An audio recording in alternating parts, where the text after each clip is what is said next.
Bueno, buenos días a todos. Les damos la bienvenida en esta actividad con la que cerramos las jornadas pedagógicas y de bibliotecología.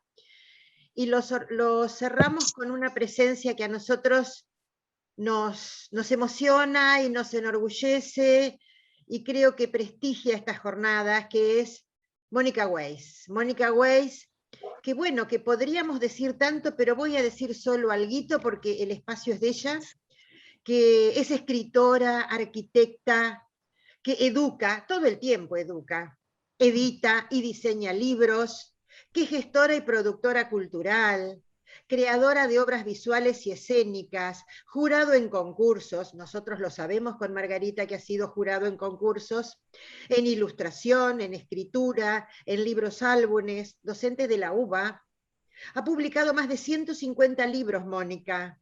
Cumpleaños de dinosaurio, vacaciones de dinosaurio, la serie de Hugo, Hugo tiene hambre, que fue una obra tan meridiana, ¿no?, en la literatura infantil y juvenil. ¿Quién está detrás de esa casa? La colección de Lola. Bueno, tantos. ¿Y cuántos premios, Mónica? La lista de honor de IBI en Suiza, premios en Alemania, en Colombia, el premio Pregonero en Venezuela.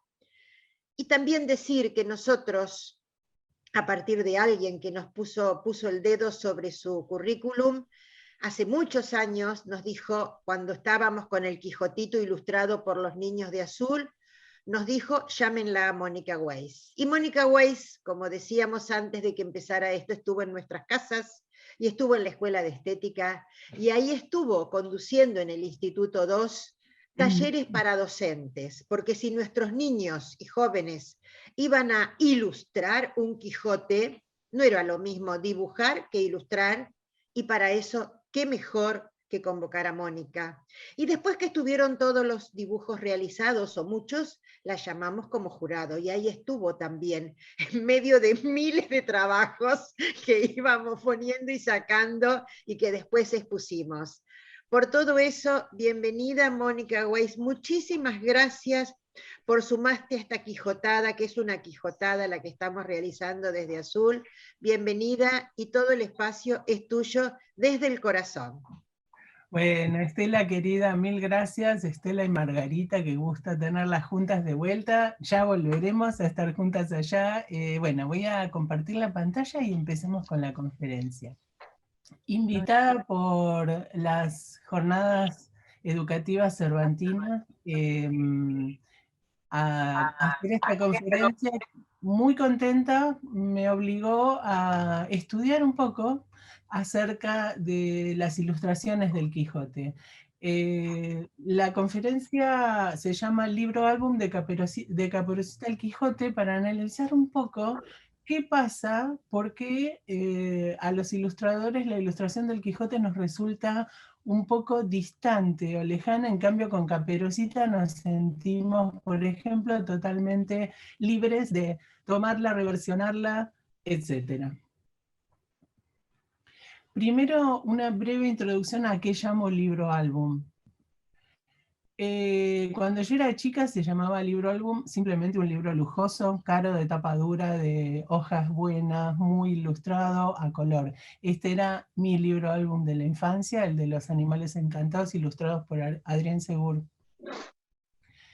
En la década del 90, mediados, empezó a haber una revolución en el mundo editorial, particularmente infantil, donde los libros que venían ya con bastantes ilustraciones se transformaron en lo que ahora llamamos libro álbum, y es un libro donde para entender la obra en su completud es necesario también leer sus imágenes visuales. Acá estamos viendo el famosísimo libro Zoom, que cuando salió en el 95 casi nadie sabía ni cómo usarlo. Es un libro que no tiene palabras y es simplemente un zoom que nos va dando sorpresas visuales. ¿Qué pasa con el libro álbum? Se lee muy distinto que una novela, se lee como una película en fetas. Uno cuando va al cine lee, digamos, todos los lenguajes al mismo tiempo. Bueno, en un libro álbum pasa eso, se leen los lenguajes al mismo tiempo. El libro álbum puede tener mucho, poco o nada de texto, no importa la cantidad de texto. Lo importante es la función, el significado que tienen esas ilustraciones en la completud de la obra. Acá, por ejemplo, tenemos una imagen del libro Bimbi de Albertín que no tiene una sola palabra, y también una doble página del Nacimiento de las Estaciones que tiene muchísimo texto y sin embargo es un gran libro álbum. Debido a las posibilidades que brinda este soporte, libro, se produjo, a partir de la aparición del libro álbum actual, se produjo una gran inmigración artística desde un montón de disciplinas artísticas, ¿no? Y aparecen este tipo de libros que, fíjense que aunque por supuesto que pertenecen a libros que tienen un tema e incluso un texto, pero fíjense que uno perfectamente podría estar observando esto como si fueran cuadros de una exposición. Entonces, esa un aporte también que hace totalmente al libro álbum. Por ese motivo, miren, esto es viejo ya, es del 2008, cuando hicimos Argentina País Invitado de Honor en la Feria del Libro de Bolonia. Fíjense que las ilustraciones estaban mostradas como cuadros y casi como si fueran un escaparate de una joyería, ¿no? Donde empezaron a ser originales, ¿no? No solamente como algo que se va a imprimir, o por ejemplo, en las Aguafuertes porteñas de Roberto Al, que hicimos una muestra en 3 salas del Recoleta con 250 artistas, fíjense lo que era la convocatoria de esta muestra de ilustraciones originales. Entonces, para cerrar esta definición del libro álbum, yo estas definiciones las tengo en mi libro justamente sobre el libro álbum, que se llama La Edad. La definición que pongo ahí es: un libro álbum es cuando, para leer la obra de manera completa, para abordarla en su totalidad, tenga texto o no, es necesario también leer sus imágenes visuales, la ilustración y el diseño, como si se tratara de una película en fetas, observándolas a su vez como cuadros de una exposición. Bueno, a partir de eso vamos a analizar 9 caperucitas desde el punto de vista del libro álbum, aunque vamos a empezar por un libro antiguo que no era álbum. Vamos a hacer hincapié en el foco metafórico de esta ilustración y su resolución visual. Con respecto a Caperucita, es un cuento milenario de tradición oral que por supuesto, no era un cuento para chicos originalmente, se contaba por un lado los juglares, pero por otro lado dentro del clan familiar, se contaba, por ejemplo, a la hora de la cena, y eran muy crueles estos cuentos, eran muy morbosos, el morbo siempre fue muy atractivo. Esto se contaba entre adultos, pero los chicos estaban presentes, sería el equivalente de hoy cenar mirando el noticiero, ¿no? Donde eso no está dirigido a los chicos, pero los chicos escuchan acerca de asesinatos, de robos, etc. Para que se den una idea, cuando Perrault publica por primera vez estos cuentos en forma de libro para chicos, por esa misma época en París se contaba que Caperucita le hacía un striptease al lobo y juntos se comían a la abuela.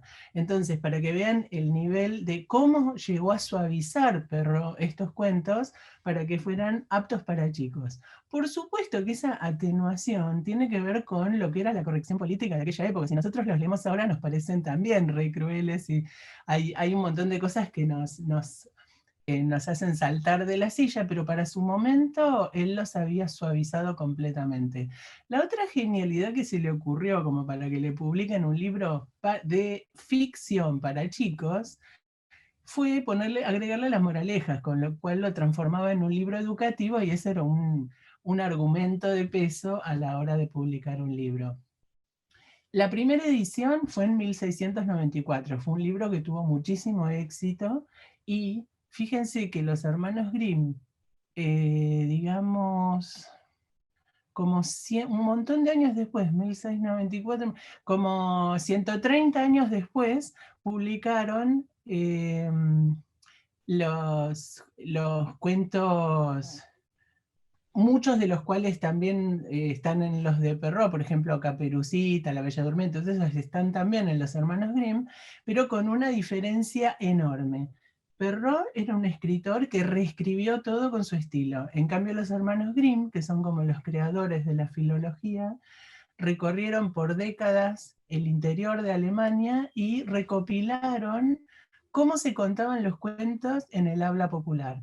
Si hubieran tenido un grabador hubieran sido muy felices, porque si ustedes leen los cuentos de los hermanos Grimm van a ver que parecen todos escritos por alguien distinto, porque ellos respetaron el tono y la voz de cada uno de los que les fueron contando.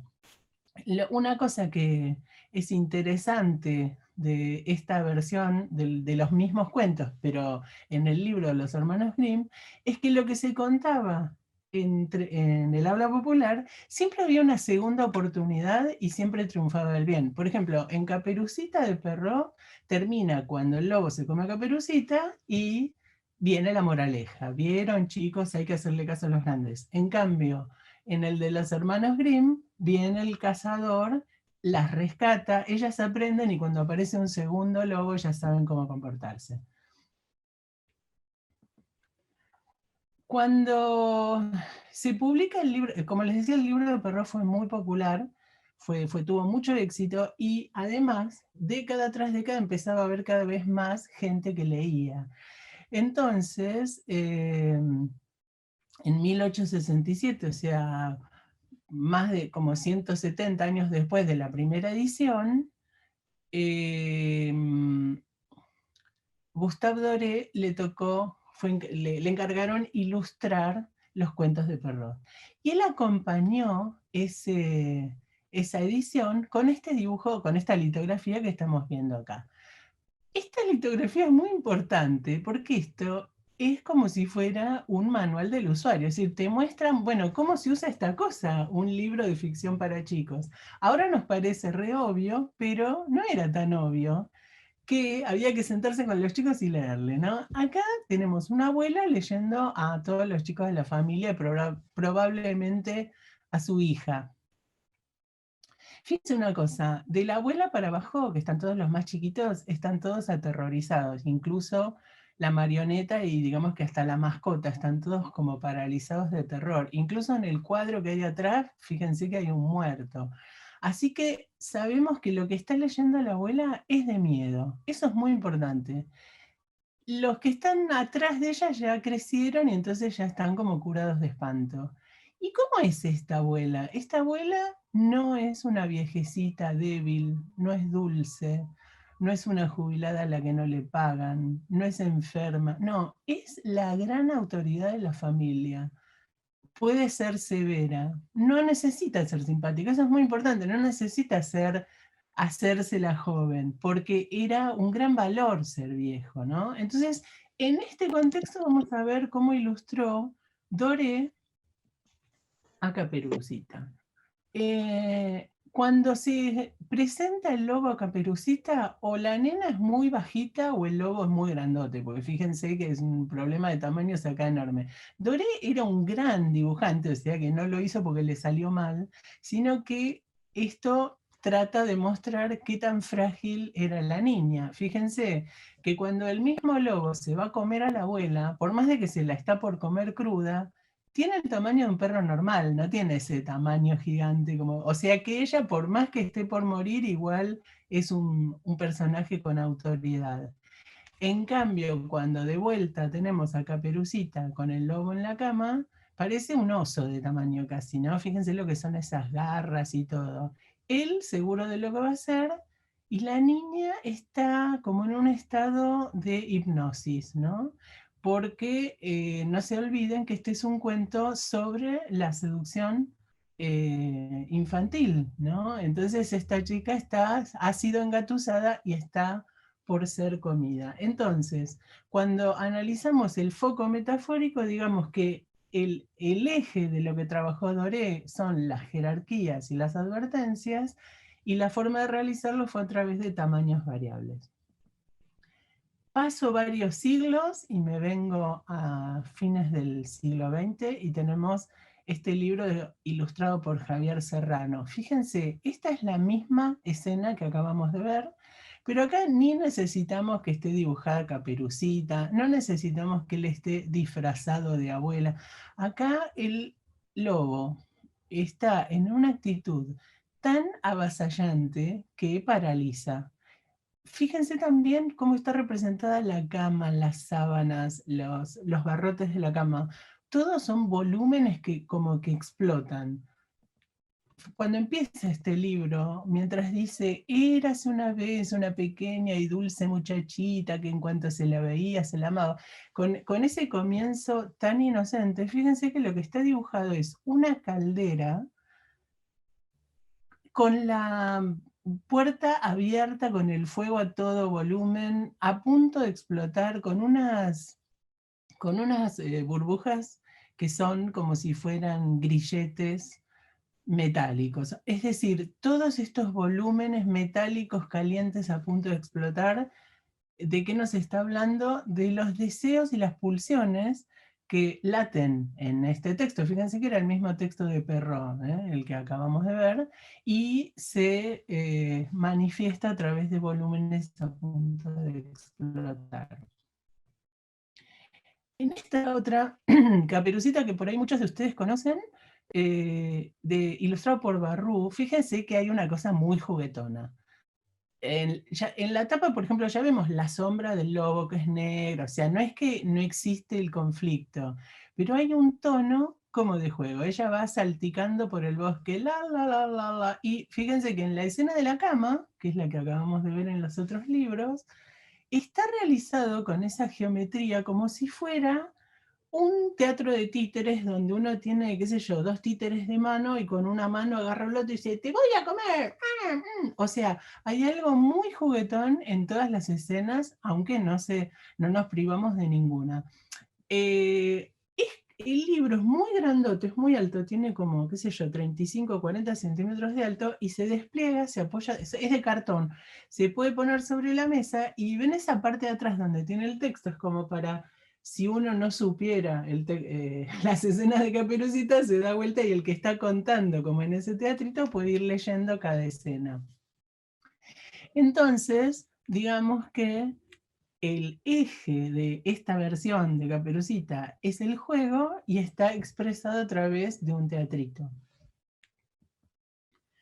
Este es otro libro muy conocido en Argentina, Una Caperucita Roja de Marjolaine Leray, que no necesita ninguna cuestión contextual. Con ver directamente los personajes íconos, el lobo y Caperucita, ya sabemos todo lo demás. En esta versión, cuando habla Caperucita, las palabras están en rojo, cuando habla el lobo, en negro.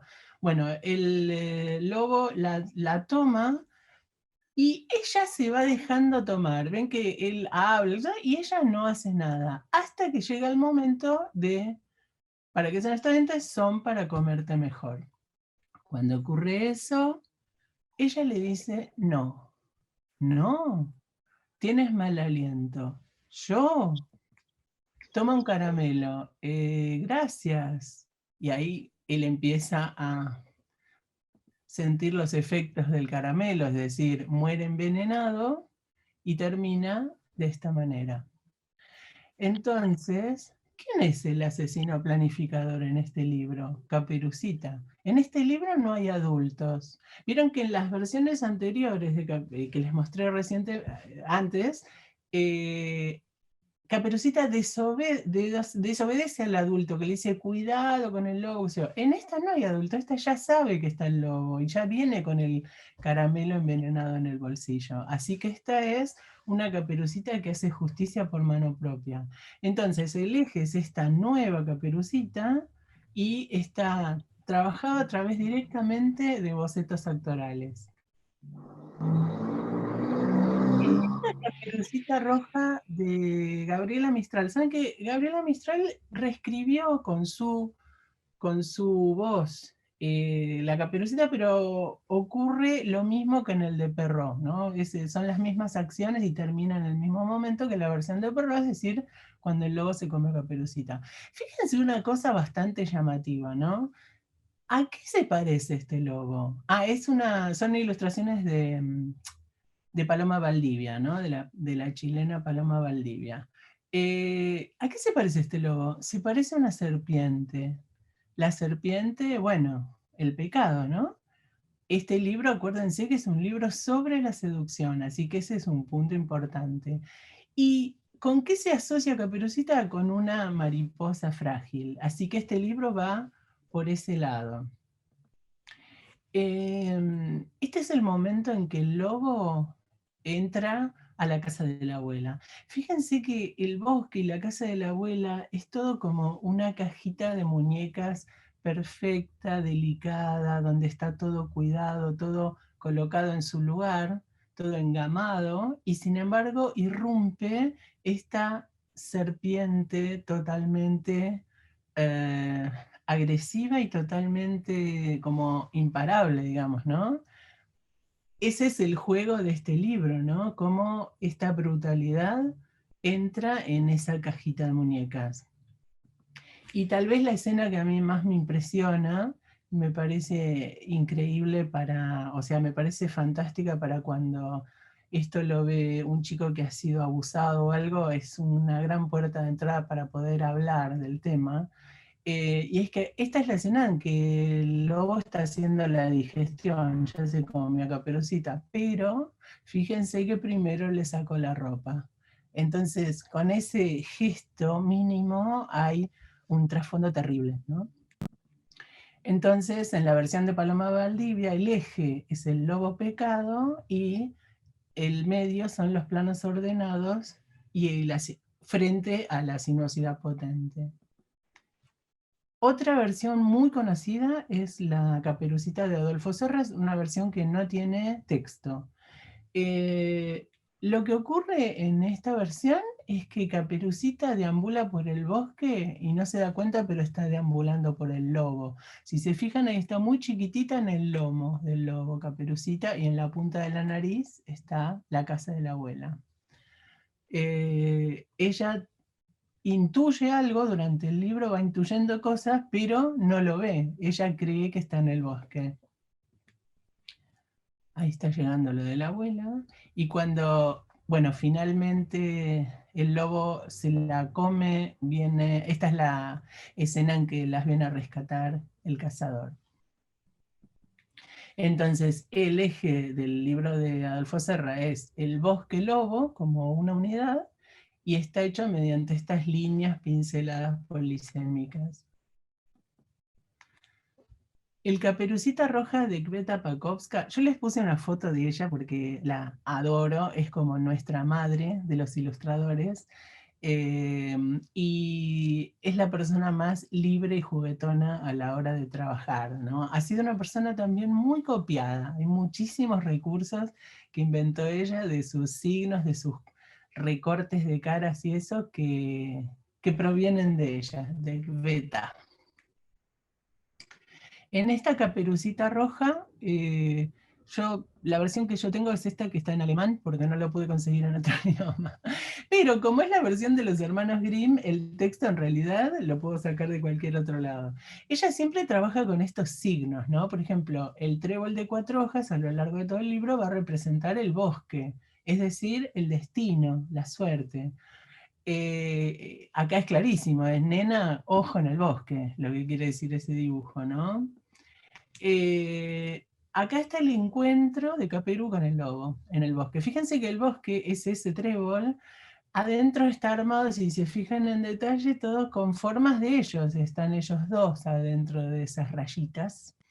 Y del otro lado, en la otra página, vemos al lobo.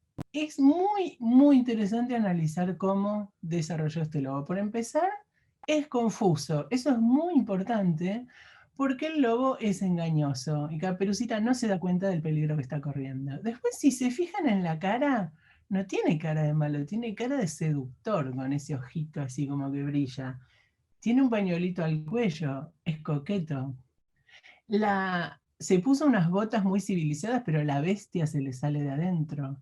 La cola es hipererótica. Y lo más llamativo de este lobo son esos cuadraditos que ven adentro, grises, que en realidad son espejos. Son como si fuera un papel glacé plateado, así es un papel espejado.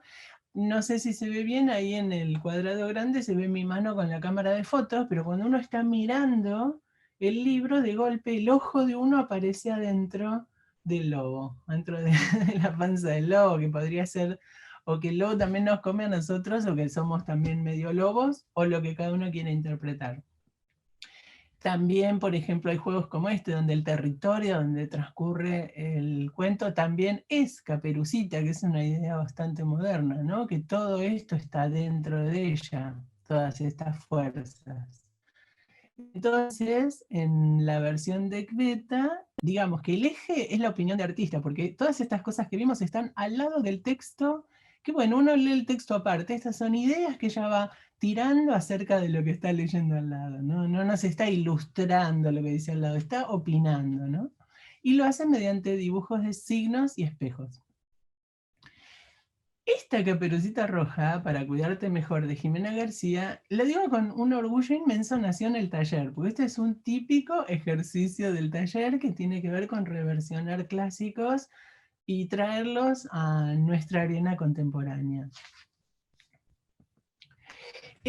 Lo que ocurre en esta Caperucita es que la mamá no la deja salir, ¿no? Ven que acá le está pidiendo si puede ir a lo de la abuela, ella le dice, hoy no, Caperucita, ya está oscureciendo y es peligroso, cuidado con el tecito, no te quemes. Está todo el libro así, impidiéndole salir a lo de la abuela. Fíjense lo que sueña la mamá con respecto al lobo y lo que sueña Caperucita con respecto al lobo, ¿no?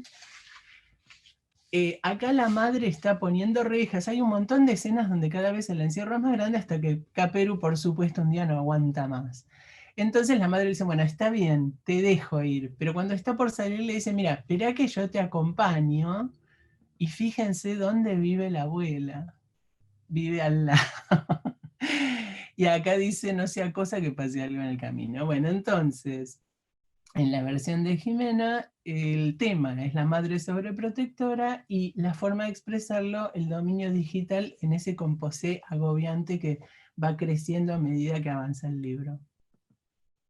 Y la última de las caperucitas que les muestro es La amante del miedo. Esto, para ser sincera, no es solo Caperucita, es Caperucita y algo más. Está ilustrada con estas silografías maravillosas de Isabel van de Neville, que es una belga que trabaja casi siempre con silografía. Y miren lo que ocurre. Se llama La amante del miedo. ¿Por qué? Porque es una mujer que está aburrida y entonces quiere un poco de adrenalina y entonces se le ocurre que para darle un poco de punch a su vida va a ir a buscar al bosque unas plantitas carnívoras para que sea más interesante su jardincito rastrillado.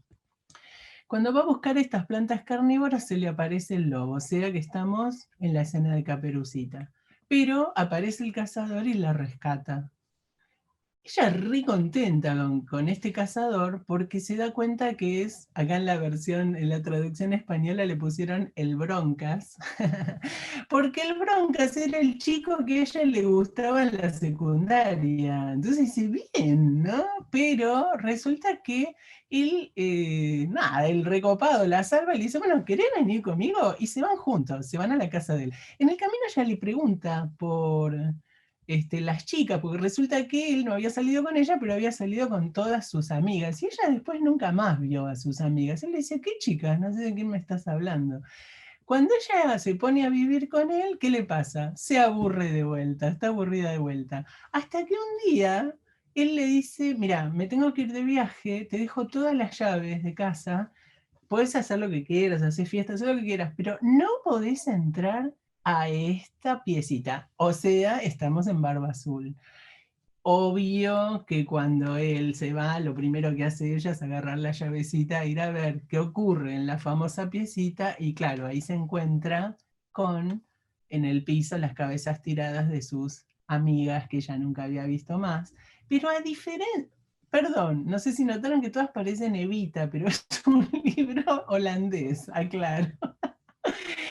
Pero bueno, más allá de eso, esta no es una mujer como de la época de Perrault que necesitaba la ayuda de los hermanos de la hermana. No, esta es una amazona moderna. Esta se raja, dice, este tipo está loco, me tengo que rajar. Se toma el buque, digamos. Pero, ¿qué se encuentra en el camino? Se encuentra las plantitas carnívoras que había estado buscando al principio del libro, y termina con una amenaza diciendo que ella sabe qué le va a dar de comer a las plantitas carnívoras, o sea, él, ¿no? Digamos que entonces en esta versión de Isabel van de Neville, el eje es la Amazona actual, la ex Caperucita, y la manera de expresarlo es con este grabado que es a la vez arcaico y moderno. O sea que es como medio atemporal, y eso es muy importante para meternos más en las ideas que en las épocas, si bien es un libro completamente de época. Bueno, hasta acá yo les quise mostrar lo que está ocurriendo en este momento en el libro álbum con respecto al tratamiento de cualquier clásico, que es realmente repensar temas modernos a través de esas estructuras tan fantásticas. Pues son estructuras que por un lado todas las tenemos como sellos en nuestra cultura, pero por otro lado tienen una perfección porque fueron depuradas por miles de años de narración, y entonces son estructuras fantásticas para retomar y contar cosas nuevas. Ahora, vamos a tratar de hacer lo mismo con Quijote. Y esto que les estoy insinuando desde que empecé, es que hay cierta dificultad con abordar el Quijote, es porque cuando empecé a estudiar, empecé a estudiar un poquito del tema de la ilustración de los Quijotes, y cuando yo misma tuve que pensar qué ilustraría de Quijote, no me sentí tan libre como me sentiría con Caperucita o con Romeo y Julieta de Shakespeare, digamos.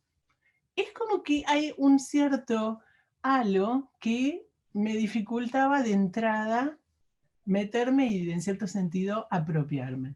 Vamos a hacer un poquitito de historia con el tema de la ilustración del Quijote. El gran ilustrador del Quijote es Gustave Doré. Si bien no es el primero, ¿no? Porque él lo ilustró como 200 años después. Pero eh, él le imprimió ciertas características, digamos, de ícono, que a partir de él todos lo vemos hacia el Quijote, ¿no? Pero una cosa que cabe señalar que es muy importante es que él lo caricaturizó. El Quijote era una parodia, y él acá nos muestra a un Quijote. A veces tenemos que hacer un esfuerzo porque cuando vemos un dibujo antiguo todo nos parece medio grave, pero si sacamos un poquito eso y nos metemos, vamos a ver que está lleno de chistes este dibujo, ¿no? Por empezar, fíjense la expresión de la cara de él. Parece un viejo no solo loco, sino medio borracho, pues, cómo está gestualizando con la cara.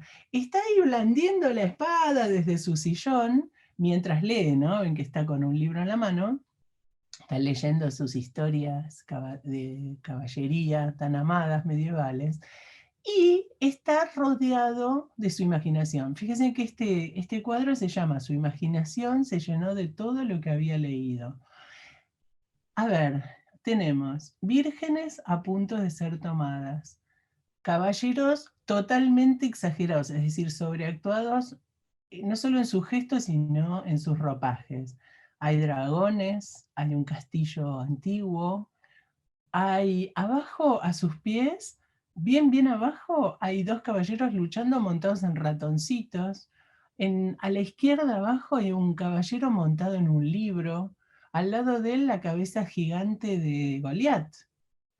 eh, Abajo de él sale como, abajo del Quijote sale como un brazo de un pulpo. Y por ejemplo, fíjense que volando hay unos escudos voladores. O sea, este está lleno de chistes. Para su época este era un gran dibujo irónico.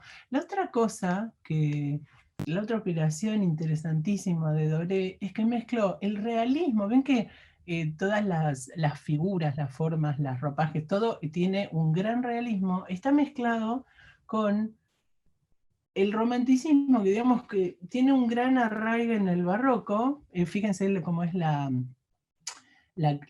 posición y casi la danza que hacen el caballo y el burro, y esos paisajes fantásticos del fondo que tenían que ver con el pasado añorado por Quijote de las novelas de caballería medieval, ¿no?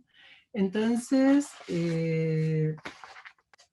digamos que Gustave Doré tiene como eje la parodia. Ay, me olvidé decirles algo importante que está ahí. Y saben que él es el primero que lo muestra a Quijote como un viejo delirante, porque hasta ese momento en las ilustraciones que ahora vamos a ver, es un señor grande que sale con el caballo, pero este viejo delirante lo inventa Doré.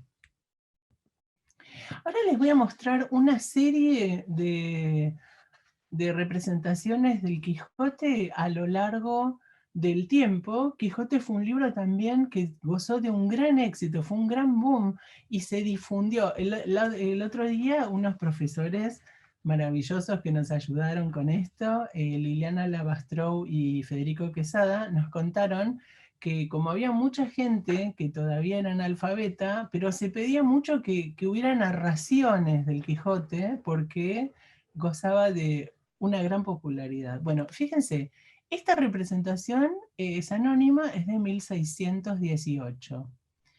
Este es un óleo de los hermanos Lenin de 1650.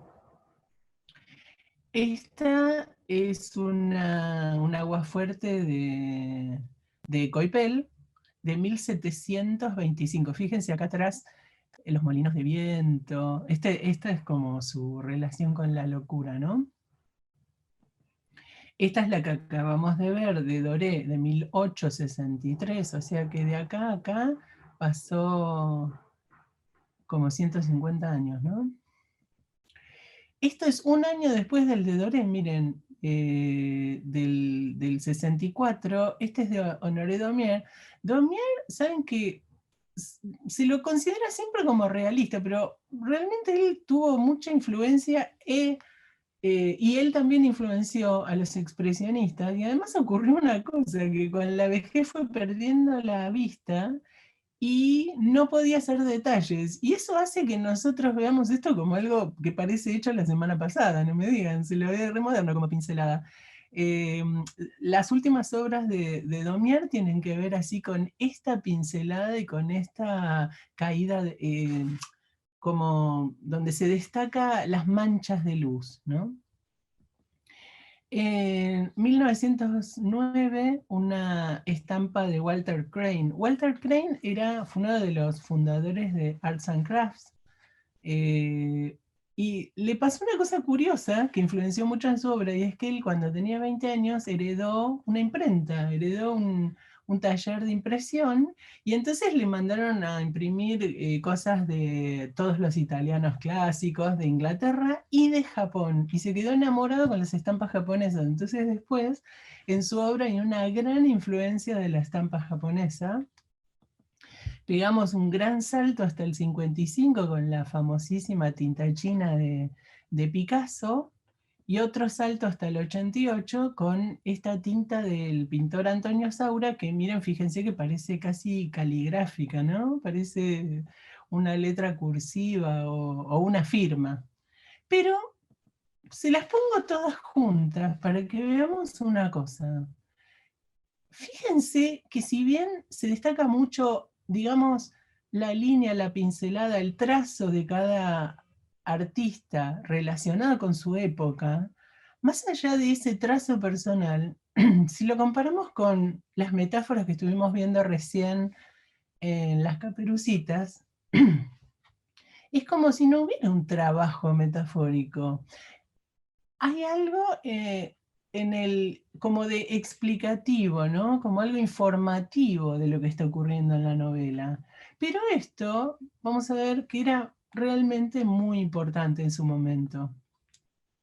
Para cuando se publicó por primera vez el Quijote, en Europa estaba lleno de pequeñas ciudades medievales, ¿no? Acá, bueno, les puse este pedazo de mapa porque es muy reconocible el sur de Italia. Si se fijan arriba del barco, ahí vemos la isla de Capri, Ischia, hasta se ve el humito del Vesubio, si se fijan ahí en la bahía. Bueno, está en amarillo y eso cuesta verlo, pero cada una de esos rengloncitos amarillos es una ciudad. En el medioevo las ciudades eran pequeñas, ¿no? Se llamaban ciudades, pero eran como un caserío con un castillo y una iglesia en la punta y una muralla. En el medioevo había más o menos la distancia entre una y otra era siempre 10 kilómetros, que es la distancia que uno puede recorrer a pie en un día sin esforzarse, ¿no? Entonces, ¿por qué pongo este mapa? Porque el motivo por el cual resulta que vemos casi siempre lo mismo dibujado con distinto trazo, es porque las cosas, no había fotocopiadora, televisión, lo que había era que se llevaba a mano de una ciudad a otra lo que fuera. Entonces, ¿saben que cuando un artista la embocaba la embocaba con algún recurso, con algún punto de vista, con algún tema visual, y cobraba cierto renombre, las localidades vecinas, ya sea tanto las iglesias como los nobles de la vecindad, mandaban a sus pintores oficiales a que copien abiertamente ese recurso, esa nueva idea, para tener también en su localidad o en su iglesia esa imagen. Así se difundió todo el arte medieval, por eso nosotros podemos ver recursos y temas que se van expandiendo a lo largo de toda Europa. Fíjense acá, por ejemplo, a alguien se le ocurrió por primera vez esta vista frontal de una arcada, donde los personajes están distribuidos ahí entre los arcos. Bueno, eso se difundió y se replicó miles y miles de veces, y esto pasaba con todos los temas. Como les digo, esto era importante porque era la única manera de difundir una idea, ¿no? Era hacerla y llevarla al pueblo con el cuadro en la mano. Por eso, cuando les muestro esto, si bien la mayoría son reproducciones de libros, todavía era muy costoso y muy exclusivo publicar libros y además muchísima gente no leía. Entonces, cumplía una función informativa enorme, era muy requerido. Como les decía, el Quijote tenía éxito, entonces se querían ver imágenes de lo que estaba ocurriendo en la novela.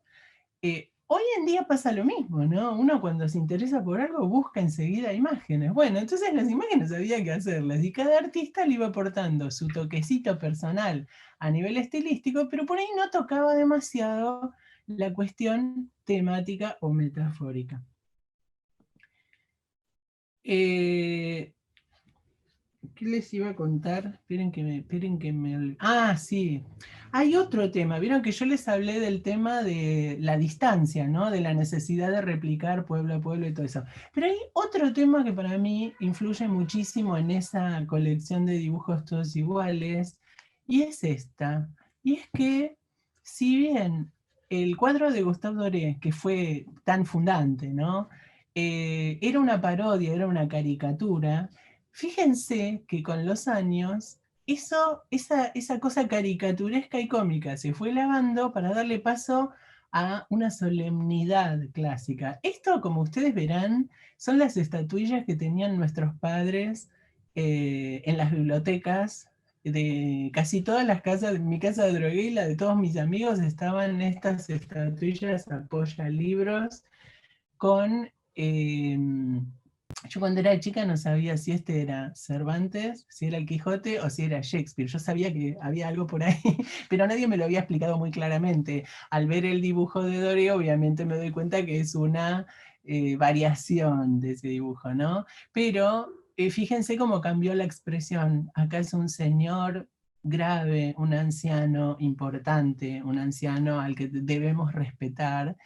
Y fíjense en la comparación más minuciosa. Por supuesto que por una razón práctica no podía ser una estatuilla tan larga, tan ancha, y la tenían que afinar, pero fíjense como toda la locura, los chistes de locura de Doré, acá volaron, no están. Y a cambio, ¿qué tenemos? Una calavera. Yo creo que por eso me lo confundía con Shakespeare, ¿no? Porque estaba la calavera. Pero la calavera que representa la locura, no, representa la muerte, que es como más seria la muerte que la locura. Entonces, hay todo un paso hacia la solemnidad.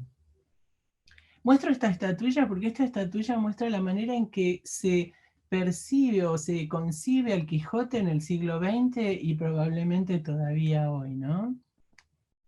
Entonces, de todo este grupo que les mostré, digamos que había una cuestión muy importante de difusión informativa, literal de esa novela, de lo que se transformó en un clásico. Y ¿cómo estaba expresado? Bueno, con trazos de época diferentes de cada artista. Pero fíjense lo que pasó, en el siglo XX hubo un movimiento que fue muy afín a la parodia del Quijote, que fue el surrealismo, porque en el Quijote está lleno de fantasía y realidad, está lleno de cosas oníricas. Entonces, los surrealistas sí hicieron un trabajo ya un poco más interesante, ¿no? De traer al Quijote a su época. Acá, por ejemplo, en este óleo de Masón, Masón se había ido a España y se había quedado muy fascinado con el culto a la muerte, con las corridas de toros. Entonces, esta es la escena en que el Quijote se confunde a unos bufones con, eh, con la carreta de las Cortes de la Muerte, ¿no? Pero el surrealista que realmente más imprimió como un sello el Quijote, digamos que después de Doré, el segundo ilustrador más importante del Quijote es Dalí. Para Dalí, el Quijote, no solo por su pertenencia, ¿no? Como español, sino porque encajaba perfectamente en todos los juegos surreales que a Dalí le encantaban. Por ejemplo, algunos recursos, las cosas una dentro de la otra con cambios de escala absurdos, o las cosas desarmadas o que quieren significar otra cosa. Las cosas polisémicas, fíjense cómo es ese molino con aspas que son brazos, pero también son huesos. Bueno, todos los recursos que, digamos que el Quijote le permitía, ¿no? Entonces, digamos que para Dalí el eje fue hacer hincapié, desarrollar este universo surreal, sobre todo en la parte onírica y psicológica, con esas tintas vertiginosas y armando espacios con otra lógica, espacios, digamos, no espaciales. Y les voy a mostrar, yendo a nuestros días, 3 libros que me parecen que abren un camino interesantísimo para que nosotros retomemos el Quijote con más frescura y que nos podamos apropiar del Quijote para trabajarlo desde nuestros intereses artísticos, ¿no? En este caso es la tapa solamente del libro de Adela Bash, que es una obra de teatro, como siempre, hipercómica, puros juegos de palabras, donde si hay que elegir entre el juego de palabra y cualquier otra lógica, elegimos el juego de palabra, las rimas, desopilante, como todas las obras de teatro de Adela. Y está ilustrada por Jorge Cuello. Fíjense que hizo Jorge Cuello. Por empezar, como medio usó una especie de superposición de capas que son como garabatos, ¿no? Que eso ya nos muestra algo que es afín con esta escritura tan cómica y tan como que nos abre las puertas como al comedor diario, digamos, de Adela Bash, ¿no? Y por otro lado, miren lo que ocurre en la escena. Esta es una obra de teatro, o sea que esos son como 3 actores, incluyendo al caballo, como si hubiéramos hecho ruido como espectadores o algo, y los actores de golpe los interrumpimos y nos miran así como diciendo, ¿qué? ¿No? Entonces, esa inversión es importantísima, y compárenlo con todos los otros Quijotes que vimos recién, donde estaba el gran caballero andando por la Mancha, ¿no? Entonces digamos que en el caso de Jorge Cuello, el eje es que la escena teatral nos mira a nosotros y está hecho con esta caricatura de capas garabatos. Otro libro tiene mucho que ver con Azul y tiene mucho que ver con las chicas de allá. Y con las chicas y los chicos, con quienes nos han invitado a estas jornadas cervantinas. Miren, el de arriba es un mural que hizo Rep en Alcalá de Henares, y el de abajo es un mural que hizo Rep en la ciudad de Azul. El de España, el de Alcalá de Henares, fíjense que es el Quijote en la escena en que se engancha en el aspa del molino. Y el de Azul es Quijote y Sancho llegando a Azul. Ven que donde sale dice Sol de la Mancha, y donde llega dice Luna Pampa, arriba está la Cruz del Sur, y abajo los están esperando nuestros molinos tan conocidos, pampeanos, un gaucho y la gente de Azul. Pero además de esta hermandad con los murales, eh, se publicó una versión de Don Quijote a cargo de Juan Manuel Lucía, ilustrada por Rep. En esta versión, fíjense que volvimos alegremente a la parodia. Otra vez, fíjense la mirada del Quijote y su manera de bajar esa colina y de tocar el tambor. Eh, Otra vez un viejo loco, desopilante, exorbitado, y que la está pasando bomba en su aventura. O sea, es una gran aventura, ¿no? Es un momento glorioso. Lo acompaña Sancho, que también está completamente embarcado con él en esta aventura gozosa, ¿no? Hay muchísimas ilustraciones dentro de este libro, les muestro solo dos más que me parecen muy interesantes. Uno, el uso del collage, que ven que lo recontratrae a nuestros días este collage que vemos ahí atrás.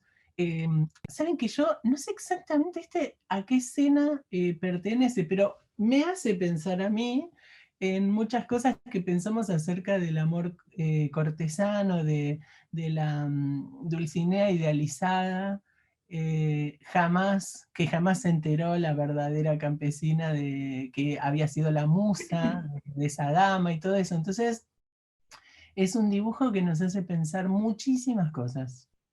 Abre, ¿no? A pensar. Y otro que me interesa destacarles son estos collages también donde desaparece, digamos, donde se vuelve completamente universal. Acá tenemos un dragón chino, y esas figuras de adelante en negro se parecen un poco al teatro negro que hacen los chinos, ¿no? De sombras.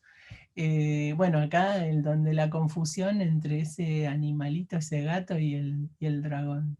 Entonces, en esta versión ilustrada por Rep, se nos presenta un Quijote que por un lado ya es universal, completamente universal, y por otro lado también es atemporal, porque es de todas las épocas. Está ilustrado, por supuesto, mediante el cómic más collage.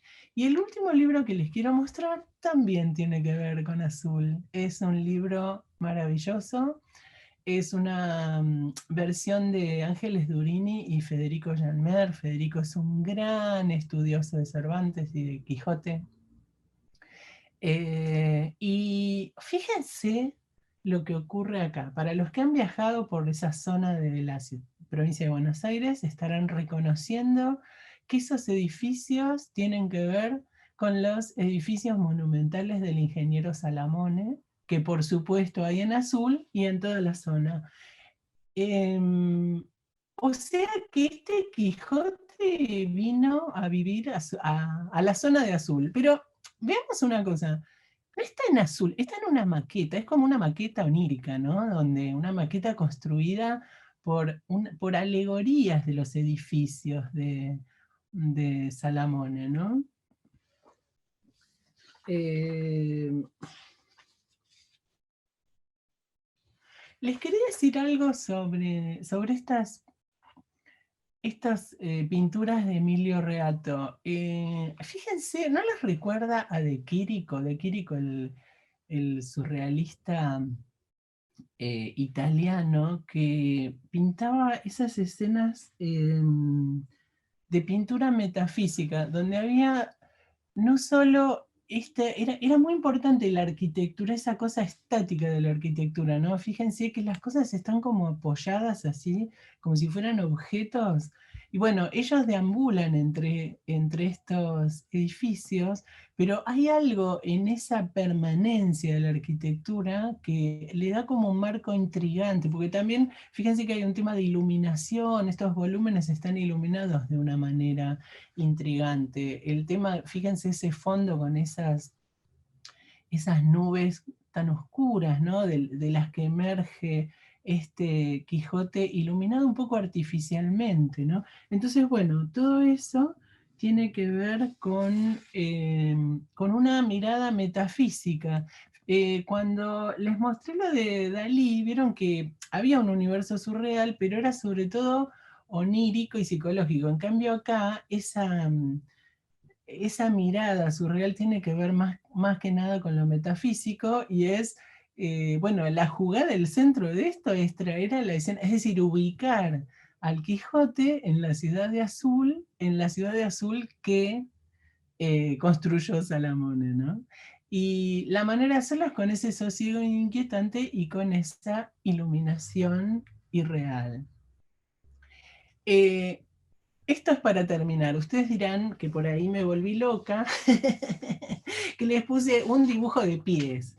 Pero, miren, acá yo les armé eso en celeste, ese pie real, digamos, lo que sería un pie de 24 centímetros, sería un número 27, y el que están viendo ahí es el pie del loto, que era el pie idealizado, no idealizado, era realizado, que se le hacía a las mujeres de la corte china hasta antes de la Revolución de Mao, o sea, hasta 1950 se seguía con esta práctica, que era atarle los pies desde que nacían a las nobles chinas para que no les crecieran más que 7 centímetros. Por supuesto, fíjense en el dibujo que para que eso ocurra, los dedos van creciendo para atrás, quedan pegados a la palma, a la planta del pie, ¿no es cierto?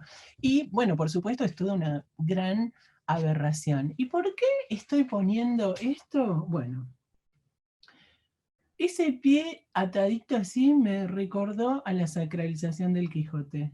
Me recordó a los 61 ilustradores que participan de la muestra Quijotes y a mí misma, que lo primero que pensaron cuando los invité fue: bueno, yo no estoy a la altura, a duras penas leí un capítulo del Quijote en la secundaria, ya no me acuerdo ni sé dónde puse el libro, y además era por obligación y no sé nada del Quijote, y es algo muy importante y yo no tengo ninguna autoridad moral para meterme con el Quijote.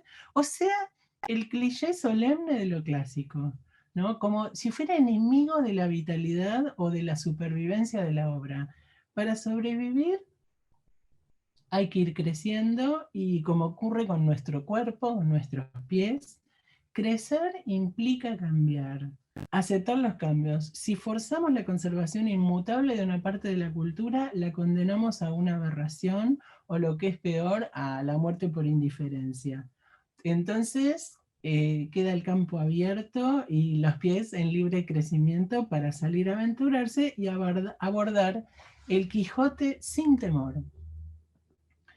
Bueno, agradezco muchísimo a las Jornadas Cervantinas por la invitación y espero que les haya interesado eh, esta conferencia. Bueno, Mónica, muchísimas gracias. Ahí estamos en el chat viendo lo que ha sido la recepción de este recorrido que nos has hecho sobre los modos de ver, ¿no? Modos de ver, cómo los distintos momentos históricos se vio la obra, cómo se jugó con estos personajes, qué maravilla esta relación que hiciste entre dos clásicos, qué maravilla. Bueno, no esperábamos otra cosa porque te conocemos, así que yo voy a cerrar esto y si alguien quiere hacer alguna pregunta, lo ponemos ahí en el chat. Pero qué fantástico, porque como decían por ahí, si quieres ser universal, pinta tu aldea, y vos pintaste la universal y después llegaste a este que es padrino del festival, que es Miguel Rep, que hizo esa caracterización donde en Alcalá de Henares él lo pinta cuando estaban los indignados en Madrid. Entonces es un Quijote que está revoleado por un molino de viento, en tanto que nosotros acá en Argentina en ese mismo momento estábamos en una tranquilidad, en una extraña tranquilidad. Por eso ese caballo va tranquilo por la pampa, ¿no? Esa contradicción entre ellos y nosotros. Y por otra parte, los distintos momentos pictóricos y lo de Dalí que es una ilustración fantástica también, y cómo vos nos entraste en esto. Pero quiero decir una cosa, conocí el libro de Dalí en azul, porque en la Casa Ronco hay un ejemplar maravilloso, y por favor vayan a verlo, porque es increíble. exacto, exacto. Así que bueno, yo le doy la palabra a quien quiera conversar brevemente en estos minutitos que nos quedan. Ya son las 11:07, pero bueno, es tan rica esta charla que no la voy a cortar, y es un sábado, y alguien quiere decir, tome la palabra, bienvenido sea.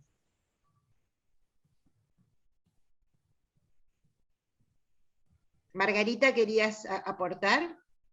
Y la estuve aportando en el chat a lo largo de toda la charla. Sí, lo veo, lo veo. Sí, así que bueno, sí, y es cierto lo que dice, bueno, por supuesto, el Dalí que tenemos acá, las ilustraciones, y no sé si no hay, está hecha sobre una traducción inglesa, sobre Sí. esas... ¿Sabés, sí. Margarita, que era un libro, ese libro está publicado en Nueva York, es un Sí. libro en inglés. Sí, sí, Acá sí. No es que sea una traducción, digamos que la edición fue inglés, fue la norteamericana. edición inglesa, sí, sí. Sí, no, encantada. Yo ahí te he escrito varias cosas, sobre todo, digamos, la solvencia que vos tenés, porque se nota el conocimiento, Claro. y después la claridad para transmitir, que es muy importante, ¿no? Digamos, una conferencia, bueno, sí, magistral realmente como fue, y no tengo mucho más que agregar para todo lo que he escrito ahí, ¿no? A lo que se agrega tu calidez, tu estilo tranquilo también para exponer. Me encantó la frase final que dijiste, que yo la recupero, me parece una frase, para crecer hay que aceptar los cambios. Y me parece que es una frase no solamente, digamos, que se puede ver en el Quijote o en las ilustraciones, sino en la vida. Claro. ¿Sabés, Margarita, que muchas gracias por los piropos, pero veo que hay muchísima gente que chateó y yo no pude leer nada, así que después, más tarde o mañana leeré, porque me muero de ganas de saber lo que fueron opinando, claro. Sí, Y te contarte digo que... Sí, perdón, no, dale, perdón, Margarita. en relación a lo que vos decías, Estela, tenemos 71 participantes, has batido el récord de todas las asistencias. Sí. Todos. Entonces les voy a pedir un cachet más alto, chicas. Sí, claro. Sí, te lo mereces, la verdad.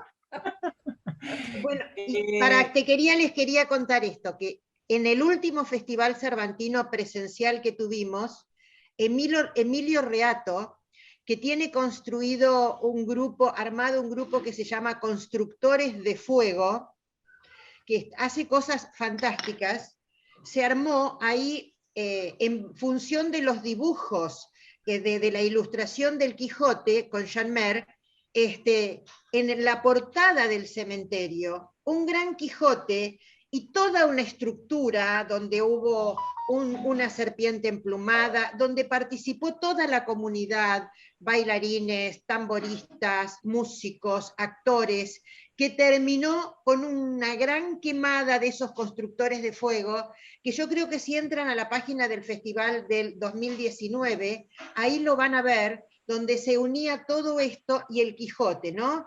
y cómo Quijote con la obra de Salamone, con la obra de Reato y con la participación comunitaria que es el signo de nuestra asociación civil Azul Ciudad Cervantina.